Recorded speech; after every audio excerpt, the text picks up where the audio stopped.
My name is Diana Myers. I'm 28 years old, and 15 years ago, my own parents threw me out of the house when I was just 13. Last week, they showed up at my Uncle Harold's will reading, the man who raised me for the past 15 years, with confident smiles and a private attorney, absolutely certain they'd walk out with millions. But when attorney Margaret Morrison opened that sealed envelope and began reading, those smiles vanished. And when she reached Clause 7, my mother, the woman who once declared I was no longer her daughter, shot to her feet, her face chalk white, her mouth hanging open in disbelief. Before I tell you what happened next, if you enjoy stories about justice and family boundaries, take a second to like and subscribe, but only if you genuinely connect with this story. Where are you watching from right now, and what time is it there? Drop a comment and let me know. To understand why my mother reacted that way, I need to take you back to the summer of 2010, when I was a 13-year-old girl who believed she was the root cause of every problem in her family. Growing up in a modest house in Southeast Portland, I learned early that love in our family wasn't distributed equally. My father, Richard Myers, worked as an auto mechanic at a shop downtown. He was a man of few words, and most of those words agreed with whatever my mother said. My mother, Sandra, worked the checkout line at a grocery store and ran our household with the precision of someone who always knew exactly who deserved what. My sister Tiffany was 2 years older than me. She had Mom's golden blonde hair, Mom's bright blue eyes, Mom's easy laugh. Everyone said so. "Tiffany looks just like you did at her age, Sandra." And Mom would beam. I looked like our late grandmother, Dad's mother. Brown hair, brown eyes, quiet disposition. Mom never said it was a bad thing. She just never said much about me at all. The differences showed up everywhere. For Tiffany's 15th birthday, Mom threw a party with 15 guests, a 3-tier cake from the bakery on Hawthorne, and a karaoke machine rental. For my 13th birthday, 3 months later, it was the four of us around the kitchen table with a marked-down cake from the grocery store where Mom worked. The frosting said "Happy Birthday" with no name, a generic leftover from someone else's canceled order. I didn't realize what was happening until I was 12. That's when I discovered Tiffany had a college savings account that had been opened when she was 5 years old. 8 years of deposits, thousands of dollars. I asked Mom why I didn't have one. She looked at me like the question surprised her. "Tiffany needs money for college," she said. "You'll figure something out. You're good at adapting." That was the first time I understood my place in this family. I was the spare child, kept around but never truly wanted. The summer of 2010 changed everything. In April of that year, I applied for the Oregon STEM Summer Academy at Oregon State University. It was a 6-week residential program for students who showed exceptional promise in science and mathematics. The scholarship covered everything: tuition, room and board, materials. Total value: $4,200. I didn't tell anyone I applied. I'd learned not to get my hopes up out loud in that house. On May 15th, the acceptance letter arrived. Out of over 2,000 applicants from across Oregon, 50 students had been selected. I was one of them. For exactly one afternoon, I felt like I mattered. Then Tiffany found out about a performing arts camp in California that her drama teacher had mentioned.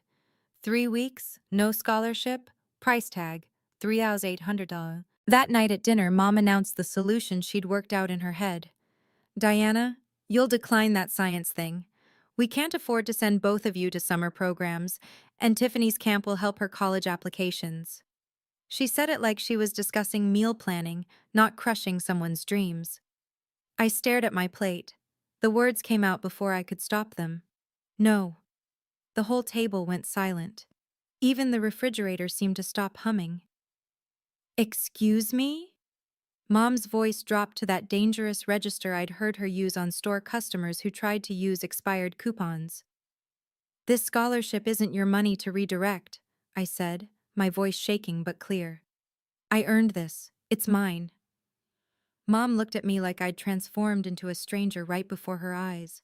"If you can't sacrifice for this family," she said slowly, Then you're not part of this family. At 13, I thought she was just angry. I didn't realize she meant it literally. 3 days after that dinner, I came home from the public library to find my belongings packed into 2 black garbage bags sitting on the front porch. My mother stood in the doorway, arms crossed. She didn't look angry anymore. She looked resolved, like someone who'd just finished an unpleasant chore. "I called Harold," she said.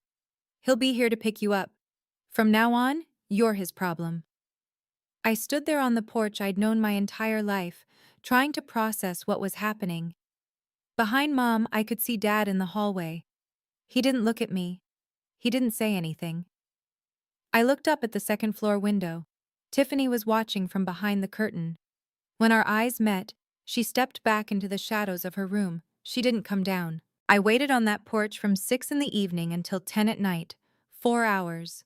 My mother went back inside after the first 5 minutes. The porch light never came on. Uncle Harold lived in Seattle, 3 hours away. He drove through the night to get to me. When his gray Honda pulled into the driveway, I was still sitting on those garbage bags, knees pulled to my chest. He got out without saying anything at first. Just walked up, looked at me, and wrapped me in a hug so tight I couldn't breathe. "From now on," he said quietly, "you have a home." That night, as we drove north through the darkness toward Seattle, I didn't know that my mother had signed a document before Uncle Harold left. I didn't know what it meant. I was just a scared kid staring out the window, wondering what I'd done wrong.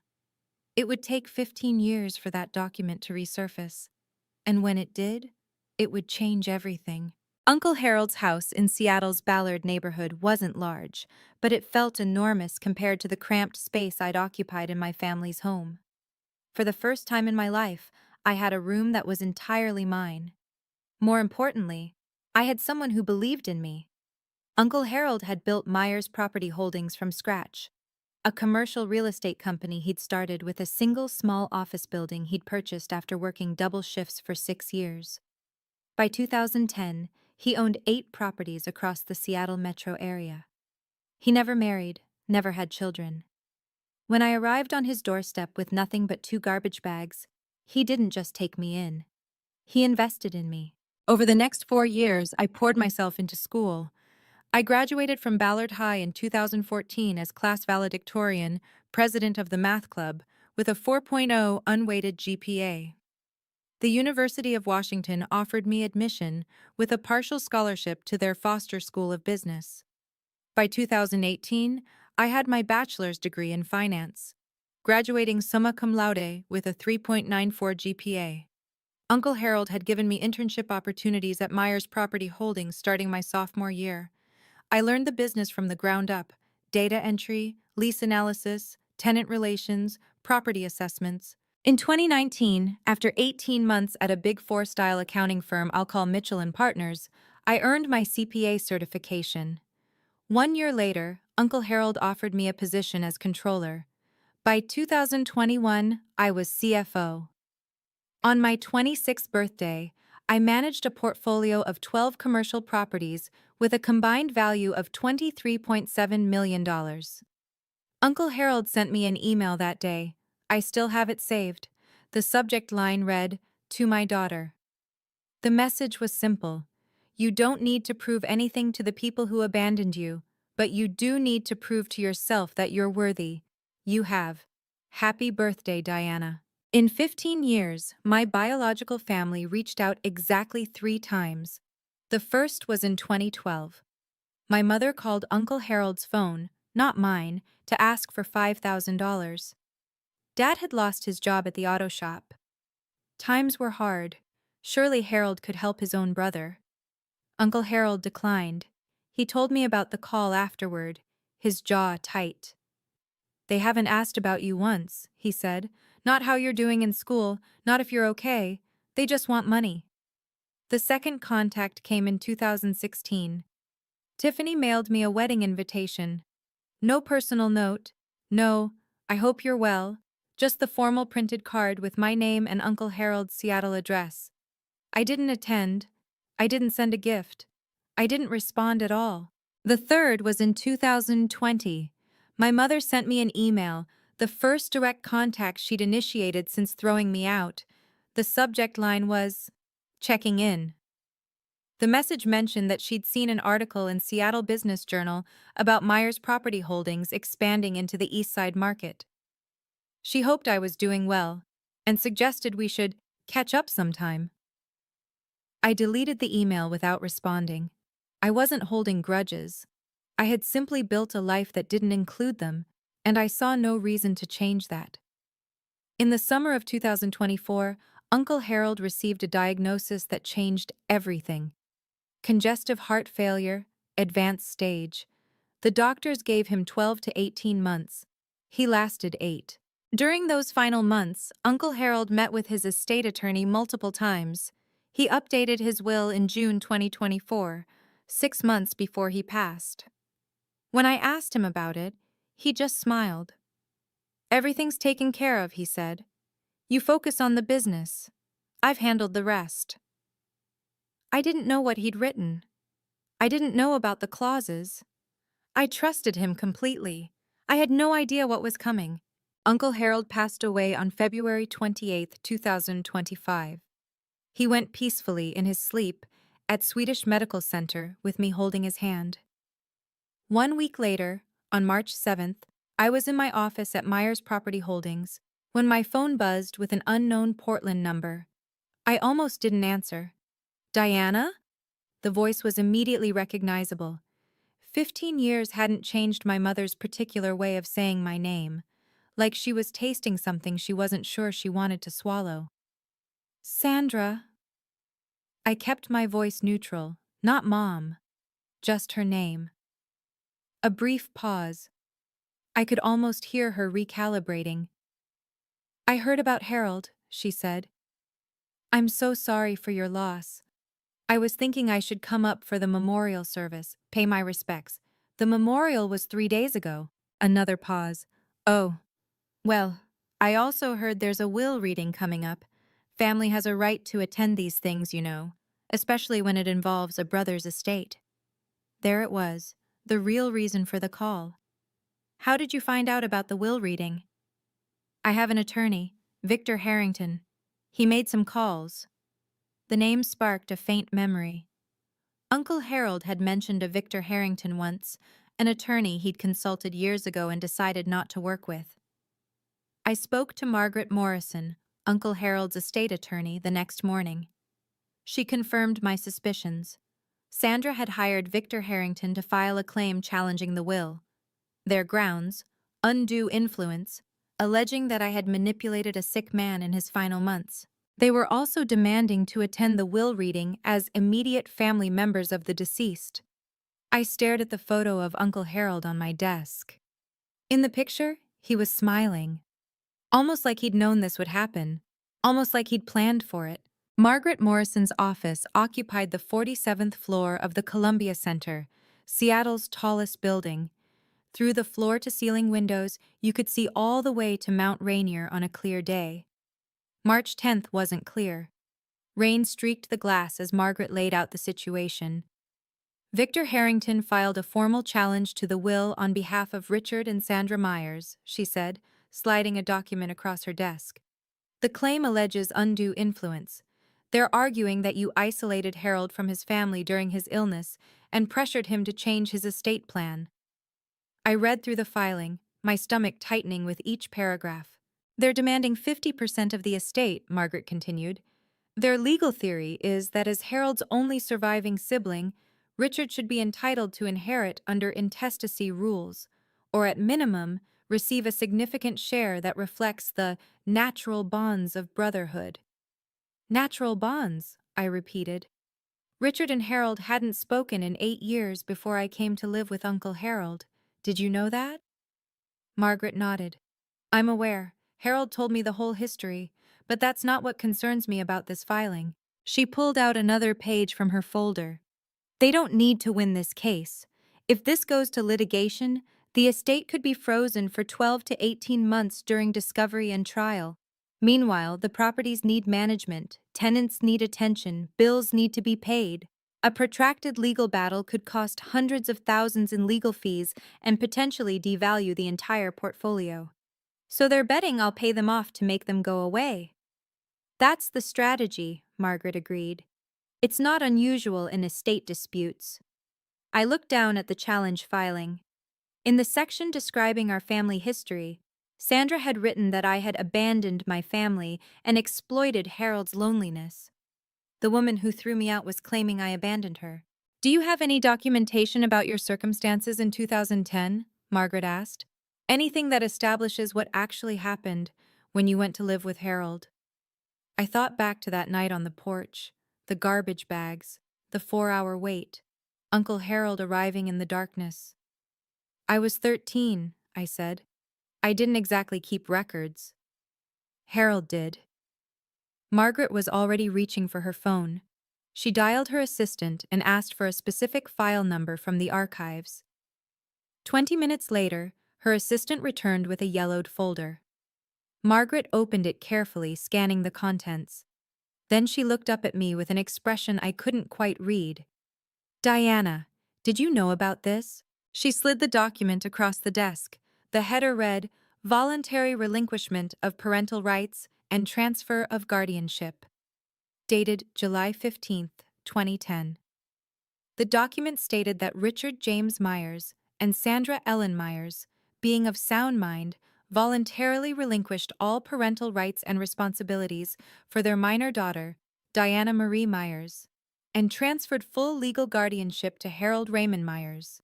At the bottom were 4 signatures: my mother's, my father's, Uncle Harold's, and a notary public from King County, Washington. File number 2010 GH 5847. They didn't just kick you out, Margaret said quietly. They legally gave you up. They signed away their parental rights. As far as the law is concerned, Sandra and Richard Myers stopped being your parents the moment they signed this document. My hands were trembling. I'd been 13 years old, sitting on a porch in the dark. I had no idea my mother had been signing papers inside the house. What does this mean for their claim?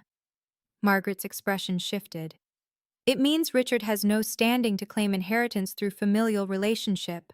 Legally, he's not your parent. He severed that connection himself, in writing, with witnesses 15 years ago. Margaret offered me 2 paths forward. Option 1, we negotiate, she said. I reach out to Harrington, explain that their legal position is weaker than they realize, and offer a settlement.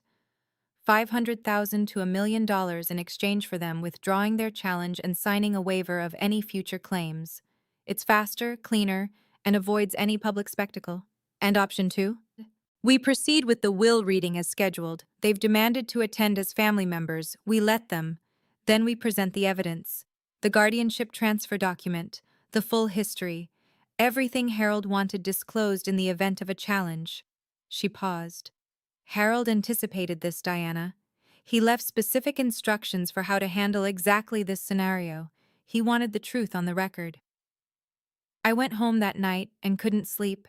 I sat in the living room of the house Uncle Harold had left me, staring at the family photos on the mantel. There were pictures of me at every stage: high school graduation, college commencement, the day I got my CPA license, my first day as CFO. In every photo, Uncle Harold was beaming beside me. There were no photos of Richard or Sandra, not one. I thought about Uncle Harold's words from that email years ago. You don't owe them anything, but you owe yourself the truth. At 7 the next morning, I called Margaret. I want the will reading to proceed, I said. No settlement, no buyout. If they want to be present for this, let them. But we're not hiding anything. Are you sure? Once this becomes public, they chose to make this public when they filed their challenge. I'm just respecting their choice. The will reading was scheduled for Friday, March 14, 2025, at 2:00 p.m. in the Morrison & Associates conference room. 5 days away. The next few days were a blur of preparation. My best friend Elena Torres, we'd met when she joined Myers Property Holdings as HR director 3 years earlier, helped me organize the documentation. She was the only person besides Margaret who knew the full story of my childhood. 47 emails, Elena said, looking up from her laptop in my office on Wednesday evening. 47 emails from Harold to you over 10 years, documenting his relationship with you and his reasons for estranging himself from Richard. The emails painted a clear picture. In 2002, Richard had borrowed $80,000 from Harold with a promise to repay it within 5 years. 23 years later, not a single dollar had been returned. That broken promise had fractured their relationship. My arrival in 2010 had nothing to do with their estrangement. It had already been festering for 8 years. Elena also pulled the financial reports from my 3 years as CFO. Under my leadership, the Myers Property Holdings portfolio had grown from $17.7 million to $23.7 million, a 34% increase in value. Occupancy rates averaged 96%. Tenant satisfaction scores were the highest in the company's history. On Thursday evening, I met with Dr. Lauren Hayes, the therapist I'd been seeing since my early 20s. "Remember why you're doing this," she said. "You're not seeking revenge, you're closing a chapter. There's a difference." "What if I feel satisfaction when they realize they've lost?" Dr. Hayes smiled gently. "That's called justice, Diana. Feeling validated when the truth comes out isn't the same as cruelty. The question is what you do afterward." I drove home that night through Seattle's rain-slicked streets, thinking about her words. I looked in the bathroom mirror before bed. "She has no power over you anymore," I told my reflection. "Only you get to decide your story now." Friday was coming, and I was ready. Okay, let me pause here for a second. If you've made it this far, and you're wondering how I handled what came next, drop a comment with your prediction. What do you think Sandra did at the will reading? And if this story resonates with you, if you've ever had to set boundaries with family, don't forget to subscribe. We're just getting to the part you've been waiting for. Now back to that Friday afternoon. The Morrison and Associates conference room occupied a corner of the 47th floor, with floor-to-ceiling windows offering panoramic views of Elliott Bay and the Olympic Mountains beyond. On a clear day, it would have been breathtaking. On March 14th, 2025, the sky was overcast, the water a steel gray that matched my mood. I arrived 15 minutes early at 1:45 p.m. I wore a navy blue tailored suit. Professional, understated. My hair was pulled back in a simple bun. I'd learned from Uncle Harold that the most powerful people in the room never needed to announce themselves. The conference room could seat 20 at the main table, with additional chairs arranged along the walls. When I entered, 14 people were already present. Margaret Morrison sat at the head of the table with 2 junior associates. Thomas Graham, the senior auditor from Mitchell and Partners, who had handled Uncle Harold's accounts for a decade, occupied a seat near the window. Representatives from 3 charitable organizations filled several chairs: Seattle Children's Hospital, Habitat for Humanity Northwest, and the Olympic National Park Foundation. Uncle Harold had been a significant donor to all 3 for over 20 years. 5 senior staff members from Myers Property Holdings sat together near the door. They'd worked with Uncle Harold for years and had known me since my intern days. Margaret caught my eye and nodded toward a seat at the center of the table, directly across from where she would be reading the will. I took my place, arranging the folder of documents Elena had prepared in front of me. Through the glass wall of the conference room, I could see the elevator lobby. At 2:03 p.m., the elevator doors opened. My mother stepped out first. Even from across the floor, I could see she'd dressed for the occasion. Black dress, pearl necklace, full makeup. Behind her came my father, my sister, and a man in an expensive suit carrying a Mont Blanc briefcase. The show was about to begin. Sandra Myers entered the conference room like she owned it. That was always her way, projecting confidence she hadn't earned, claiming space she hadn't been given. She wore a black dress that looked new, and her pearl necklace caught the overhead lights as she surveyed the room with a practiced expression of dignified grief. Behind her, my father Richard shuffled in wearing a gray suit that didn't quite fit anymore. He'd gained weight in the years since I'd seen him. His eyes found me briefly, then darted away. He'd always been good at looking away. Tiffany followed in a pastel pink dress, an odd choice for a will reading, like she'd gotten confused about what event she was attending. At 30, she looked tired in a way that had nothing to do with the early morning flight from Portland. Their attorney, Victor Harrington, brought up the rear. He was tall, silver-haired, with the kind of polished confidence that came from decades of high-stakes litigation. His Mont Blanc briefcase probably cost more than my first month's salary at Mitchell and Partners. Sandra's gaze swept the room until it landed on me. "Ah," she said, her voice carrying in that way she'd perfected. "You're here already." I didn't stand. Sandra. The single word, her name, not Mom, made her pause mid-stride. Something flickered across her face. Then she recovered.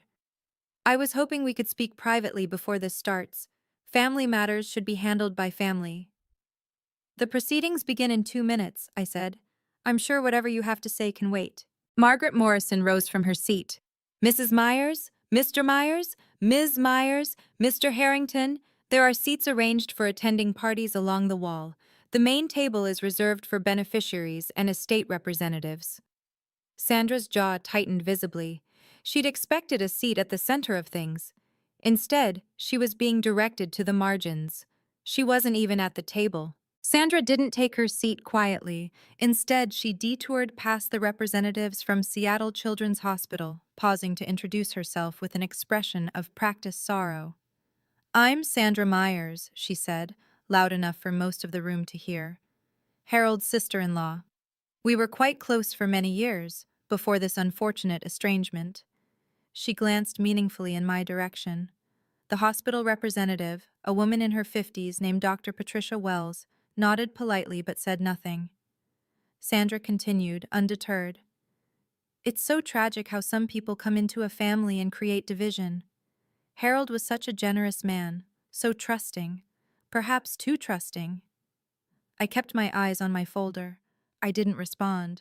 I'd learned long ago that Sandra fed on reactions. Tiffany, settling into a chair against the wall, added her piece. "Uncle Harold used to visit us in Portland all the time when we were kids. I don't understand why she gets to sit up there and we're back here." Victor Harrington was already taking notes, his pen moving across a legal pad, documenting everything, building their case, looking for any reaction he could twist. I gave him nothing. Sandra took her seat beside Tiffany, but she wasn't finished. As Margaret organized her papers at the head of the table, Sandra's voice cut through the quiet room once more. "A child who's been rejected by her parents usually has a reason. I just wish Harold had seen through her the way we did. A mother always knows." The words hung in the air. Several people in the room shifted uncomfortably. Thomas Graham, the auditor, was staring at Sandra with open disbelief. I looked at her, really looked at her, for the first time in 15 years. She hadn't changed at all. The same certainty, the same need to control the narrative, the same absolute conviction that she was the victim. Margaret cleared her throat. "It's 2:10, we'll begin."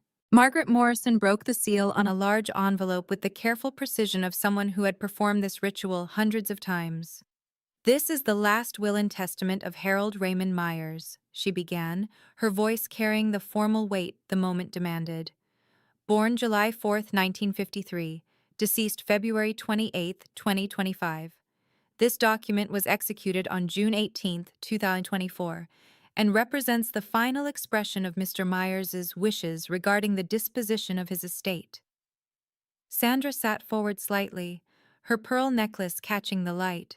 Margaret continued reading the preliminary sections. Article 1 confirmed Harold's identity and residence. Article 2 declared him to be of sound mind. Margaret noted that a psychiatric evaluation had been conducted by Dr. Stephen Park on June 10, 2024, 8 days before the will was signed. The evaluation confirmed Mr. Myers possessed full testamentary capacity and was under no undue influence at the time of execution, Margaret read. I caught Sandra exchanging a glance with Victor Harrington. They'd been banking on challenging Harold's mental state. This documentation complicated their strategy. Article 3 revoked all prior wills and codicils. Then Margaret turned to Article 4, the inventory of assets.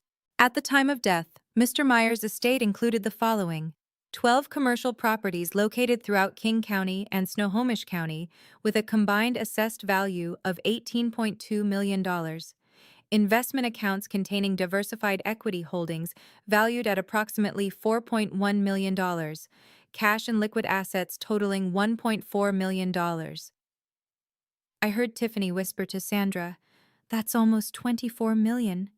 Sandra nodded, her eyes calculating. Margaret looked up briefly. The will contains 47 pages.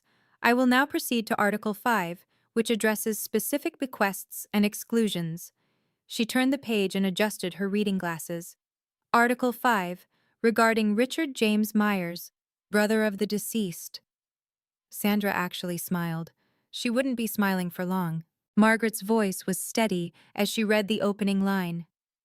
I make no provision in this will for my brother, Richard James Myers, for the following reasons, which I wish to be read aloud and entered into the record. Sandra's smile flickered. Margaret continued reading Harold's words. First, in March of 2002, Richard borrowed $80,000 from me with a written promise to repay the full amount within 5 years. 23 years have passed. Not $1 has been returned. I have retained the original promissory note as documentation. Richard's face went pale. He hadn't expected this. Second, on July 15, 2010, Richard and his wife Sandra voluntarily executed a legal document relinquishing all parental rights to their daughter Diana Marie Myers, transferring full guardianship to me. This document was properly witnessed and notarized. Sandra shot to her feet. What does that have to do with anything? Margaret paused, looked at Sandra over her glasses, and continued reading without acknowledging the outburst. The significance of this document is as follows. By legally terminating their parental relationship with Diana, Richard and Sandra severed any claim they might have had to inherit from me through her. Diana is my legal heir. Richard is not her legal father.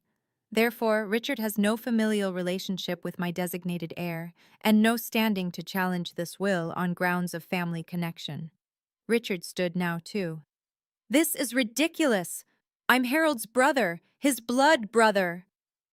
Victor Harrington grabbed Richard's arm, pulling him back down.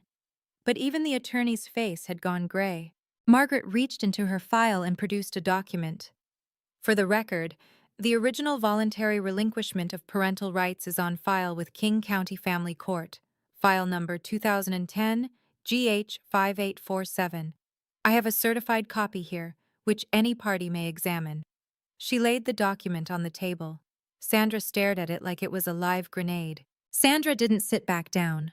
Her composure, that careful mask she'd worn into the room, cracked visibly. Her voice rose, sharp and desperate. This is insane! That paper doesn't mean anything. We're still her family. Margaret's voice remained level. Mrs. Myers, I must ask you to take your seat. Disrupting the reading of a will is a matter the court takes seriously. Sandra ignored her. She pointed directly at me. She did this. She manipulated Harold against his own family. She poisoned him against us. Dr. Patricia Wells from Seattle Children's Hospital looked uncomfortable. The charity representatives hadn't signed up for a family meltdown. Tiffany tugged at Sandra's sleeve. Mom, sit down. People are watching. I don't care who's watching, Sandra's voice cracked. I want to know how this happened. Harold loved Richard. They were brothers. Finally, I spoke. My voice came out calm, steady, the way Uncle Harold had taught me to speak in difficult negotiations. Never raise your voice. Make them strain to hear you. Sandra, you made a choice 15 years ago. You put my belongings in garbage bags and left me on a porch in the dark. Then you went inside and signed a document giving me away. I was 13 years old. The room was absolutely silent. That was your decision, I continued. Not mine, not Uncle Harold's, yours. Everything that's happening today is simply the consequence of what you chose to do that night. Sandra's mouth opened, but no words came out. I looked at her steadily. I don't hate you, but I also don't owe you anything. You made sure of that when you signed that paper.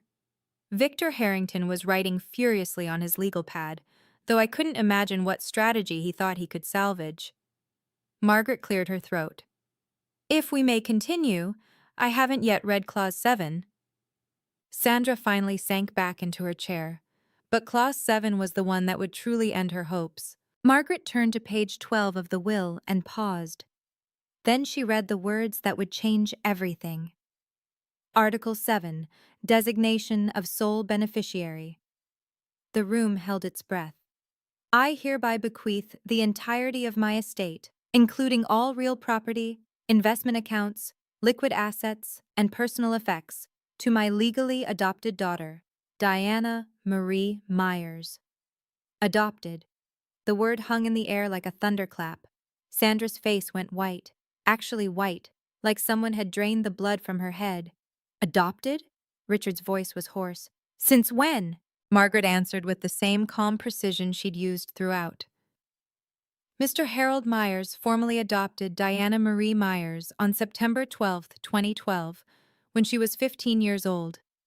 The adoption was finalized in King County Family Court, file number 2012 AD 3291.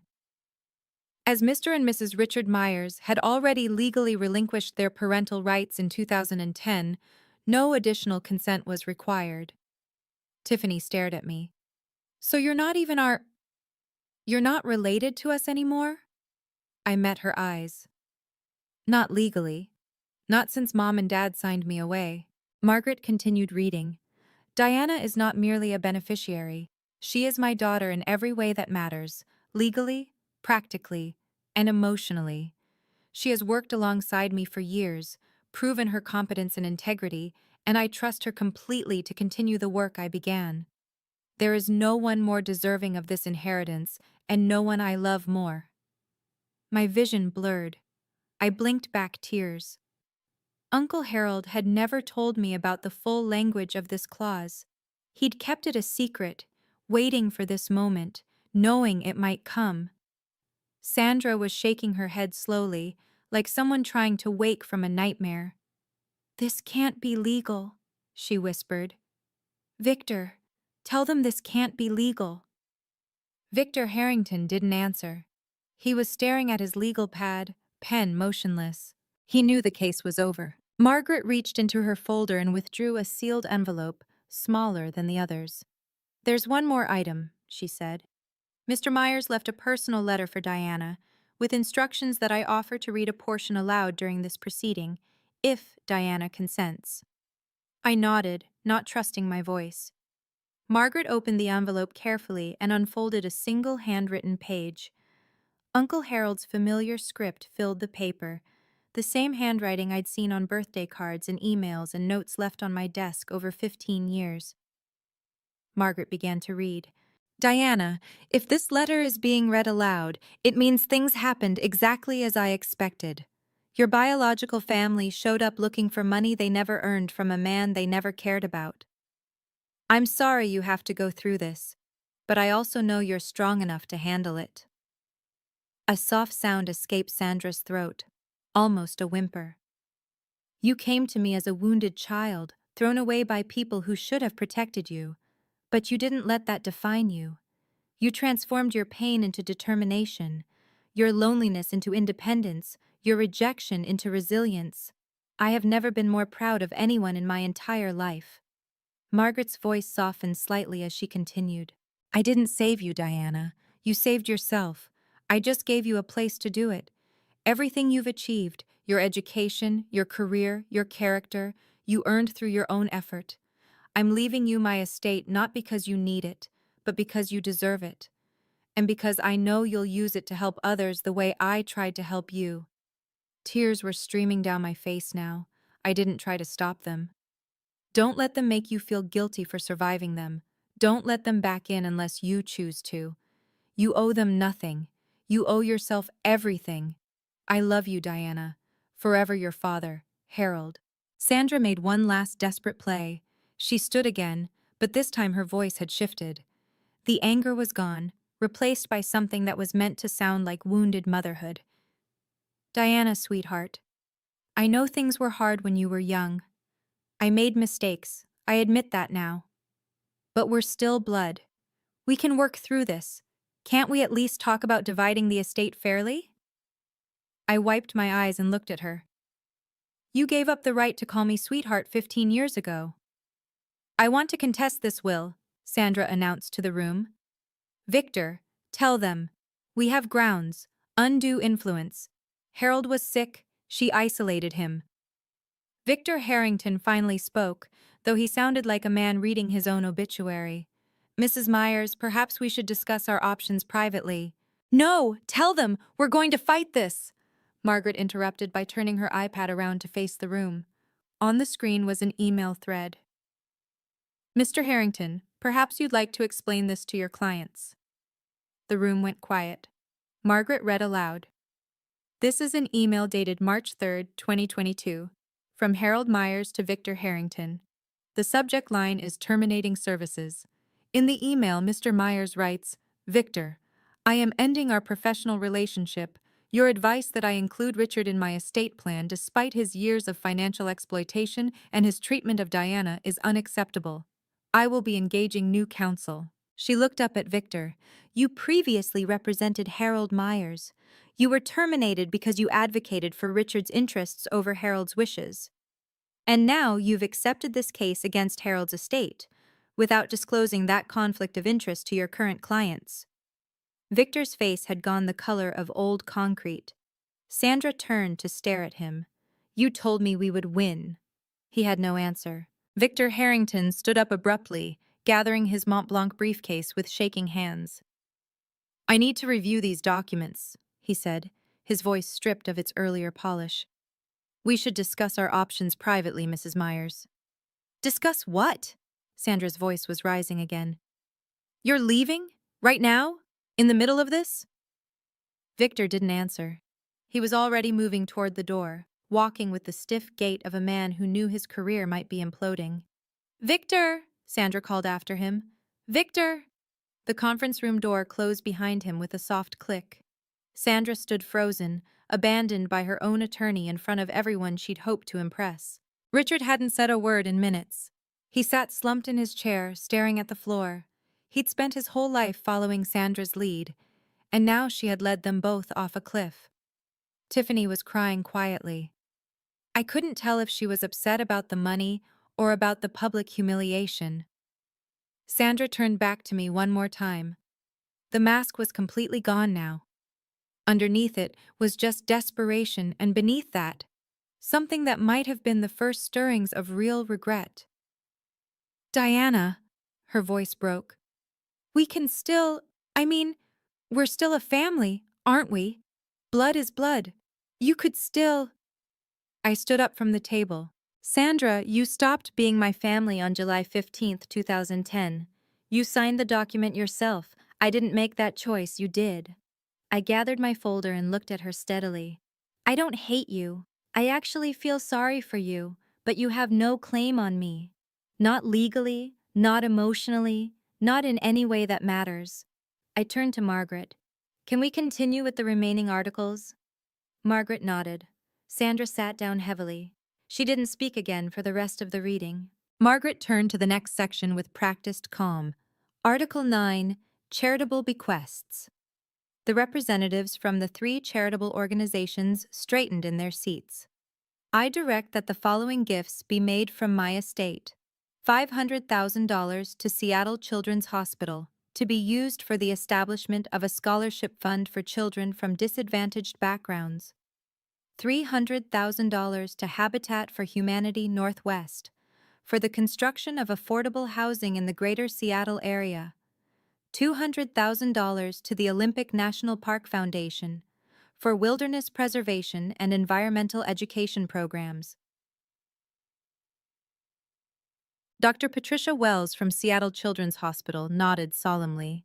Harold was one of our most consistent donors for over 2 decades. This gift will help hundreds of families.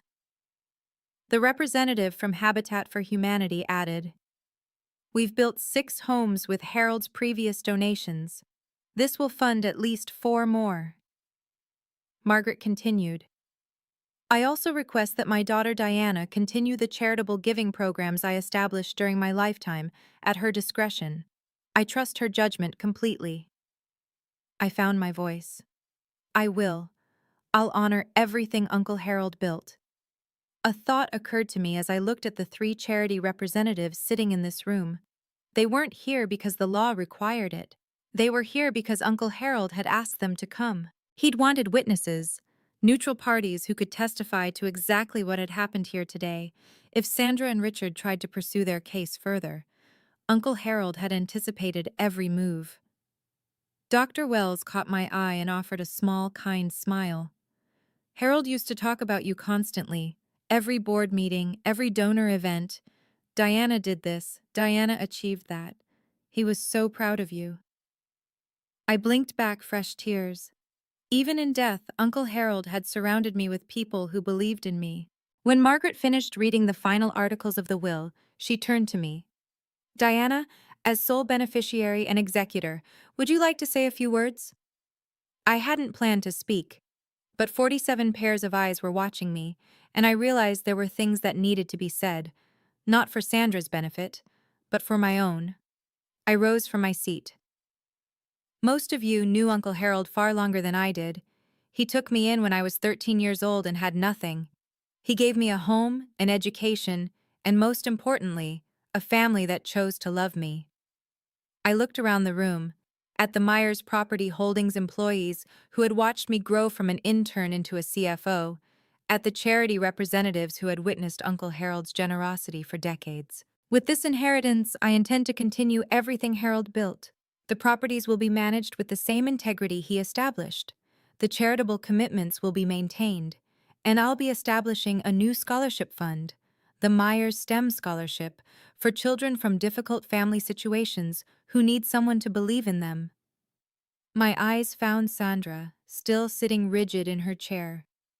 As for my biological relatives, I hold no grudge. I've made peace with what happened. But peace doesn't mean pretending it didn't happen, and it doesn't mean opening doors that I've worked hard to close. I took a breath. Harold taught me that family is about choice. The people who show up for you when everything falls apart, those are your family. By that definition, the people in this room who knew Harold, who worked with him, who respected him, you're more my family than the people who share my DNA. I sat back down. The room was silent for a long moment. Then Thomas Graham, the auditor, began to clap. Others followed. Sandra didn't move. Margaret formally concluded the reading at 3:47 p.m. The will has been read in its entirety. All legal requirements have been satisfied. Ms. Myers, you may contact our office next week to begin the transfer process. The estate should be fully settled within 14 business days. People began to rise, conversations murmuring to life around the room. Sandra stood slowly, like a woman who had aged 10 years in 2 hours. Richard was already shuffling toward the door, not looking at anyone. Tiffany gathered her purse and followed her father without a word. Sandra lingered. She turned back to look at me one final time. Her makeup had smeared slightly around her eyes. The confident woman who had entered this room expecting millions now looked diminished, smaller somehow. She opened her mouth as if to say something. I saw her lips form what might have been the beginning of "I'm sorry." But then she closed her mouth, turned away, and walked out. I watched her go. This woman who had thrown me away like damaged goods, who had signed papers to make it legal, who had shown up 15 years later, expecting to profit from her cruelty. I felt a brief flicker of something, not satisfaction exactly, not vindication, something more complicated, the strange emptiness that comes when a chapter finally closes. Dr. Wells from Seattle Children's Hospital approached me as the room cleared. Harold talked about you every time we met, she said, shaking my hand. He told me once that taking you in was the best decision he ever made. I can see why. She pressed a business card into my palm. When you're ready to discuss that scholarship fund, please call me directly. Elena appeared at my side, squeezing my arm. You did it, she said quietly. Harold would be so proud. I looked at the photo of Uncle Harold I'd brought with me. I hoped she was right. I need to take a breath here for a second. That was the moment I'd been dreading and hoping for at the same time. If you've ever had to stand up to someone who hurt you, someone who still believed they were the victim, you know how exhausting it is. Have you been through something similar? Tell me in the comments. And if you want to know what happened after that conference room emptied, stay with me. The story isn't over. 1 week after the will reading, Margaret Morrison filed a formal complaint with the Washington State Bar Association. The subject, Victor Harrington's ethical violations.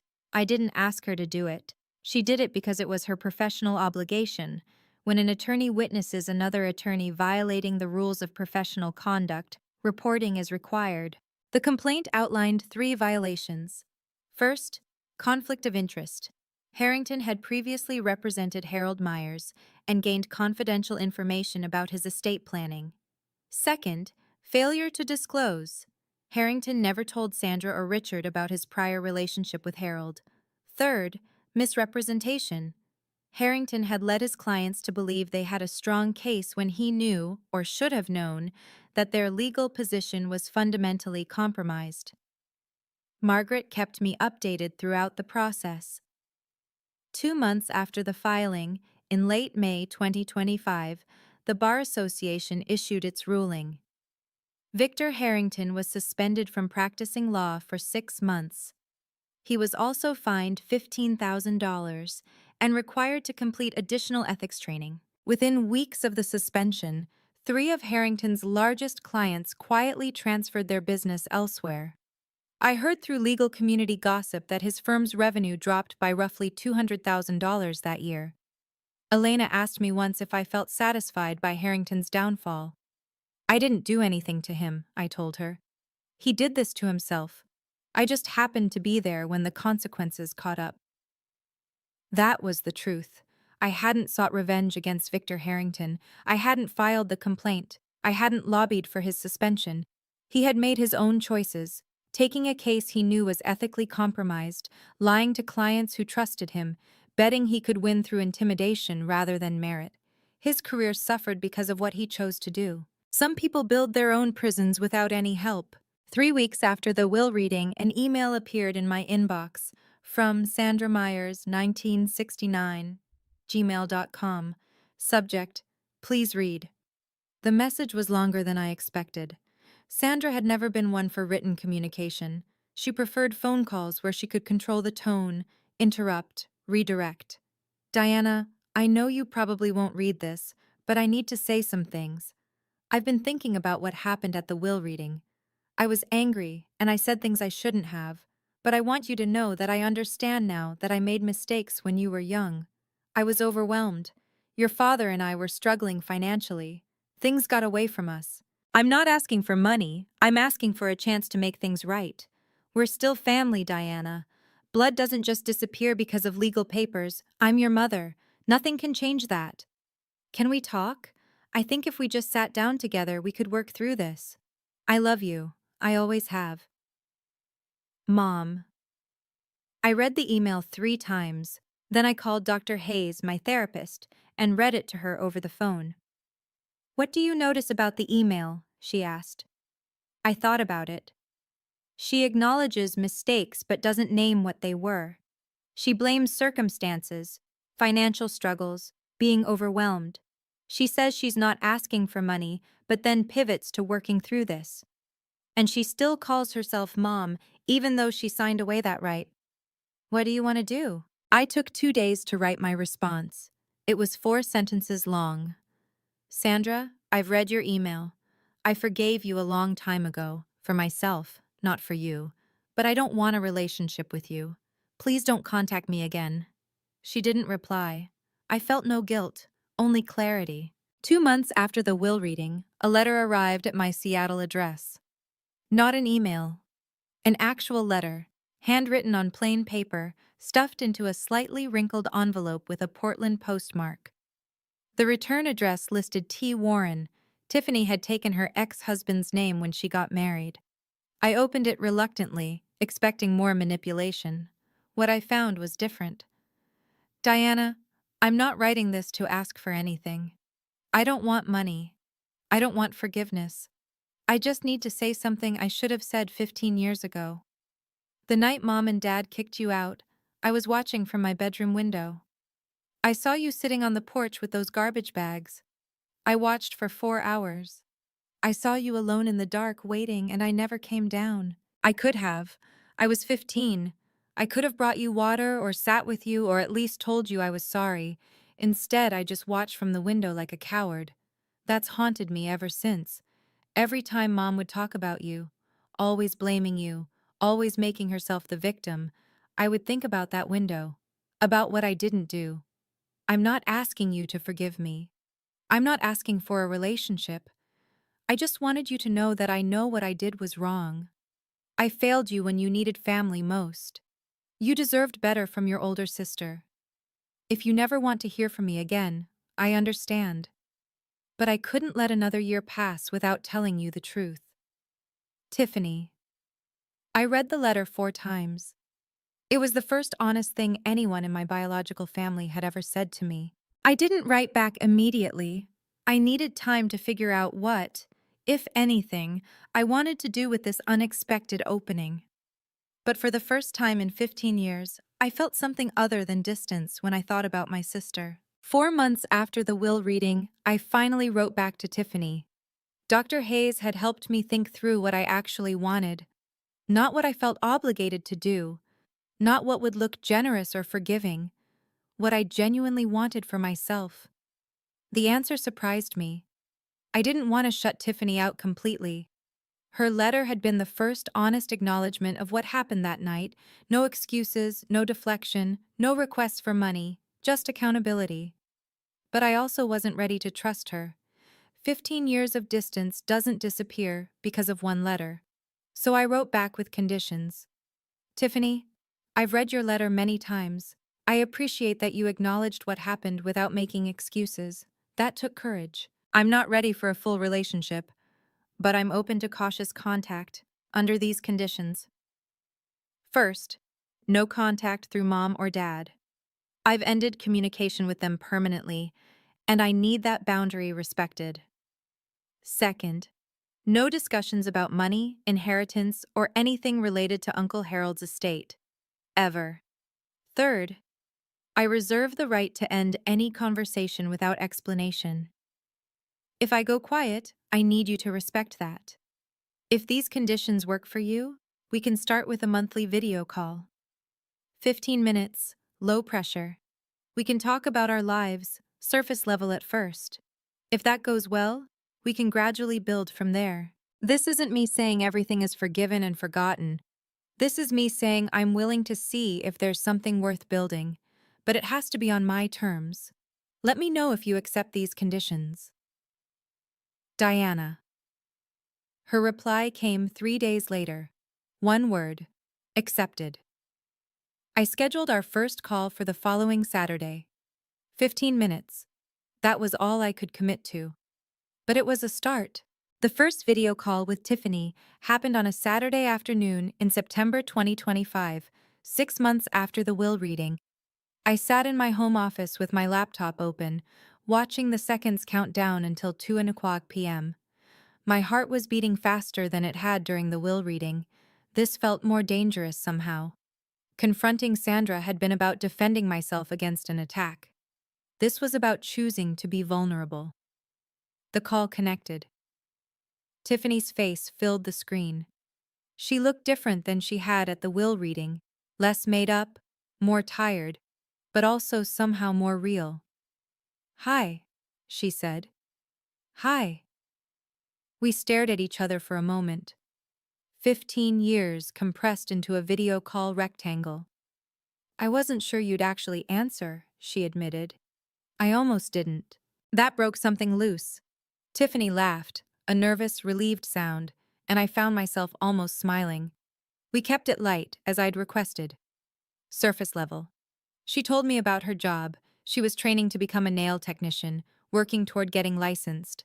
She mentioned her kids, Jaden, 8, and Lily, 6, without asking me to be their aunt. I told her about the business, about Seattle weather, about nothing too personal. At 14 minutes, I said we should wrap up. Diana? Tiffany's voice stopped me before I could end the call. Thank you for giving me a chance. I know you didn't have to. This is step one, I said. We'll see where it goes. Step one is more than I expected. We scheduled another call for the following month. After she hung up, I sat in my office for a long time, processing. I didn't know if Tiffany and I would ever have a real relationship.